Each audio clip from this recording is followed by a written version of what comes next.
அஸ்ஸலாமு அலைக்கும். Welcome to Nacha kitchen. எல்லோரும் எப்படி இருக்கீங்க? அல்ஹம்துலில்லாஹ் நாங்கள் ரொம்ப நல்லாயிருக்கோம்.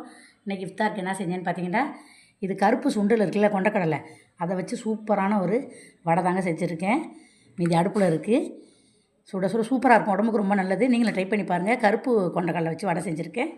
அதுக்கப்புறம் தர்பூசணி ஜூஸு, தொட்டுக்கிறதுக்கு வடைக்கு வந்து சட்னி வச்சுருக்கேன். இது நேற்று வந்து ப்ரெட்டு புட்டிங் இருந்துச்சு, அது மிசி வச்சுருக்கேன்.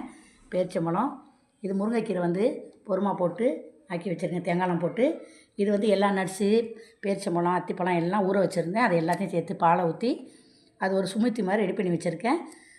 அல்ஹம்துலில்லாஹ் இவ்வளோ தான் நான் இஃப்தாருக்கு செஞ்சுருக்கேன். இது போதும் எங்களுக்கு. இதை வச்சு இன்றைக்கி நாங்கள் நோம்பு திறக்க போகிறோம். நீங்களும் வந்து சந்தோஷமாக ஃபேமிலியோடு நோம்பு திறங்க. இந்த வீடியோ பிடிச்சிருந்தால் லைக் பண்ணி, ஷேர் பண்ணி, சப்ஸ்கிரைப் பண்ணி